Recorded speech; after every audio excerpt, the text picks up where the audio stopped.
শিক্ষার গুণগত মান উন্নয়নে সরকারি নির্দেশনা বাস্তবায়নে কুষ্টিয়ায় এক মতবিনিময় সভা অনুষ্ঠিত হয়েছে। জেলা শিক্ষা অফিসের উদ্যোগে আয়োজিত সভায় শিক্ষা খাতের উন্নয়ন, শিক্ষার্থীদের নৈতিকতা গড়ে তোলা এবং শিক্ষকদের ভূমিকা নিয়ে আলোচনা হয়। এতে প্রধান অতিথি হিসেবে উপস্থিত ছিলেন খুলনা অঞ্চলের মাধ্যমিক ও উচ্চ শিক্ষা উপপরিচালক মোহাম্মদ কামরুজ্জামান। বিস্তারিত থাকছে মোহাম্মদ মঞ্জুরুল ইসলামের প্রতিবেদনে।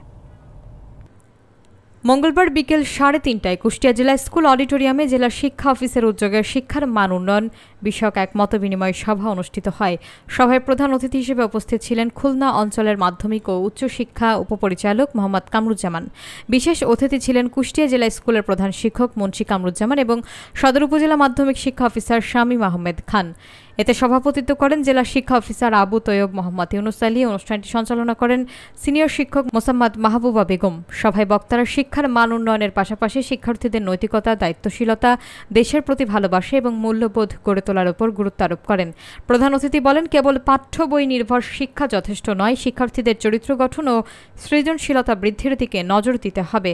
এছাড়া সভায় শিক্ষক, শিক্ষা কর্মকর্তা এবং শিক্ষা প্রতিষ্ঠানের প্রধানরা উপস্থিত থেকে শিক্ষার মান উন্নয়নে নিজেদের মতামত তুলে ধরেন। অংশগ্রহণকারীরা আশা প্রকাশ করেন, এ ধরনের উদ্যোগ শিক্ষার্থীদের সামগ্রিক উন্নয়নে ইতিবাচক ভূমিকা রাখবে। প্রতিষ্ঠান প্রধান যারা আছেন তাদের আর্থিক দায়ভার যেন কম হয়।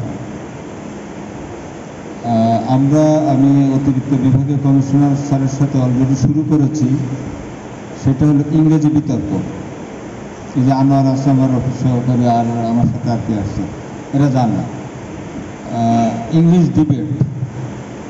এটাতে আপনার কোনো আর্থিক দায়ভার আসবে? যদি আপনি স্কুলের ভিতরেই করেন, কোনো আর্থিক খুব খরচের বিষয় আছে কিনা? আপনি তো ইংলিশের স্টুডেন্ট, আমাদের সামনে আছে ইংলিশের স্টুডেন্ট এবং আইসিটি দুটোই ভালো জানেন। সেই মাধ্যমিক শিক্ষার জাতীয় লক্ষ্যমাত্রা অনুযায়ী শিক্ষার্থীকে সার্বিক বিকাশ সাধনের মাধ্যমে নৈতিক, গুণসম্পন্ন, সামাজিক মূল্যবোধ এবং দক্ষ, সৃজনশীল, দেশপ্রেমিক জনসম্পদে পরিণত করার অন্যতম কারিগর আমরা মাধ্যমিক শিক্ষকগণ। তো এই যে মাধ্যমিক শিক্ষকগণ যে নানা বৈষম্যের শিকার, বেতন বৈষম্য আছে, যেমন প্রধান শিক্ষকদের টাইম স্কেল নেই, সহকারী প্রধানদের টাইম স্কেল নেই, আবার সহকারী শিক্ষকরা সহকারী প্রধানদের থেকে বেশি বেতন পাচ্ছেন। আবার একই কারিকুলাম, একই সিলেবাস, একই শিক্ষানীতি আমরা ফলো করছি। আমাদের সরকারি প্রধান শিক্ষকরা পাচ্ছেন 6 গ্রেডের বেতন, আমরা পাচ্ছি 7 গ্রেডে। এগুলো অবশ্য নিরসন হওয়া দরকার। শিক্ষার মান উন্নয়ন করতে গেলে শিক্ষকদের মান উন্নয়ন অপরিহার্য। স্বতন্ত্র আলাদা অধিদপ্তরের দাবিতে আমরা মানববন্ধন করেছি, সংবাদ সম্মেলন করেছি। এইটার কাজের অগ্রগতি কত দূর, এটা আমি আপনার কাছ থেকে জানতে চাই। বিষয়গুলি আমি স্কুলে যা দেখি, এই ফাঁসিস কথা বলে এই পুরাতন সভাপতি আর হেডমাস্টারকে তারা করে দিত, পরবর্তী পরে আবার এই নতুন সভাপতি হেডমাস্টারের আগে কাজ করতেছে। এমটি সম্পর্ক নির্দেশ অনেকে এটা করেন না। আপনারা সবাই মিলে মিশে স্কুল চালান, বন্ধুত্ব মনোভাব নিয়ে।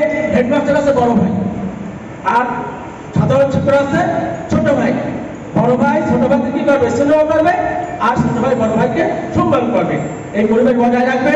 আর বিভিন্ন বিষয় আমার দেখতে হয়, আপনাদের স্কুলের পরিবেশ, অবকাঠামোগত পরিষ্কার পরিচ্ছন্নতা, সততা, অভিযোগ বক্স, তারপরে আপনাদের বিভিন্ন হিসাব খাতা সব দেখতে হয়। কিন্তু এগুলি কিন্তু আমি আরো ঠিক মতো পাইনি।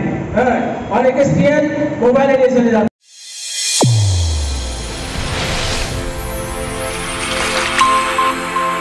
চ্যানেল A1 হৃদয়ের স্পন্দন।